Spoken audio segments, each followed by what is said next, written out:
ထိုင်းစာကိုခလေးတယောက်တောင်လေ့လာလို့ရတဲ့ပုံစံလိုမျိုးကိုယ်တိုင်လေ့လာခြင်းနဲ့စနစ်တကျလည်းဖြစ်ခြင်းနဲ့ထိုင်းကလေးတွေကထိုင်းစကားတက်ပြီးမှထိုင်းစာသင်တာတင်တဲ့နေရာတစ်မျိုးပေါ့နော်ထိုင်းကျောင်းကလို့မဟုတ်ဘဲနဲ့ကိုက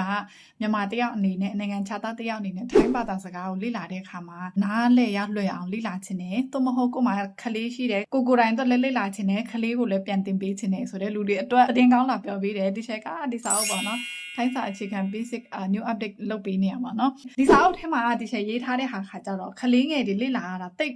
နည်းနည်းတိတ်အဆင်မပြေဘူးပေါ့နော်ဒီချက်ကတက်10နှစ်နဲ့အထက်ကလေးတွေပဲလေ့လာဖို့အတွက်လုပ်ထားတာဖြစ်တဲ့အတွက်ကြောင့်မလို့ကို့မှာအခြေခံတစ်ခုခုရှိပြီးသားမှလာလေ့လာရတာပိုလွယ်စေတယ်ပေါ့နော်အဲကြောင့်ဒီစာအုပ်ကိုတချို့လူတွေကပေါ့နော်ဒီထက်ပို့ပြီးတော့မှအချက်လက်လေးတွေအသေးစိတ်ပါစေချင်တယ်ပါညာပြောထားတာရှိတဲ့အတွက်ကြောင့်မလို့ဒီချက်ကအခု update လေးလာလို့ပေးထားတာဖြစ်ပါတယ်ဒီတအုပ်လေးပေါ့နော်ခရမ်းရောင်လေးနဲ့အသစ်ထွက်မဲ့ဟာဖြစ်တယ်တိတ်မကြခင်မှာရတော့မယ်စာအုပ်ထုတ်တဲ့ခါကျရင်အများအထူကြီးလဲပို့ဖြစ်မယ်အချက်လက်တွေလဲစုံမယ်ရေးကျင်းဖို့ခလေးလေးတွေလိုမျိုးလေ့လာဖို့တက်လုပ်ထားပြီးတာပေါ့နော်မာယူချင်တယ်ဆိုလို့ရှိရင်ဒီစာအုပ်ကပုံမှန်ရောင်းနေတဲ့ပုံမှန်ဈေးက830ပေါ့နော်ရောင်းနေတဲ့ဈေးက830ဘတ်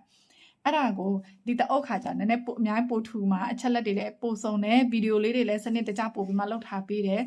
သင်ခန်းစာ PC လေးတွေကအစပေါ့နော်ဗီဒီယိုလေးတွေအများကြီးထည့်ထားပေးတယ်ပေါ့နော်အဲကြောင့်မလို့ဒီစာအုပ်လေးကဗီဒီယို book ဖြစ်တဲ့စာအုပ်ထဲမှာကိုဗီဒီယိုကြည့်လို့ရတာပေါ့နော်စာအုပ်ကိုကြိုပြီးတော့မှာယူထားခြင်းနဲ့ဆိုလို့ရှိရင် pre order နဲ့မှာယူထားလို့ရတယ်နှစ်ပတ်လောက်စောင့်ရမှာပေါ့နော်စာအုပ်ရလာပြီဆိုလို့ရှိရင်950နဲ့ရောင်းဖို့စီစဉ်ရှိတယ်အခုမှာယူခြင်းနဲ့ဆိုလို့ရှိရင်690နဲ့ရမယ်ပေါ့နော်ဒီစာအုပ်တောင်မှာ830ရောင်းထားတာပေါ့နော်ဒါမဲ့ဒါကိုမှာမယ်ဆိုလို့ရှိရင်690ကိုကြိုမှာထားလို့ရတယ်နည်းနည်းတော့စောင့်ရမှာပေါ့နော်တင်တန်းတက်တဲ့လူတွေအတွက်ဒီစာအုပ်လက်ဆောင်ရမှာဖြစ်တယ်ပေါ့နော်မှာယူခြင်းနဲ့ဆိုရင်အမြန်ဆုံးလာမှာပေးပါနော်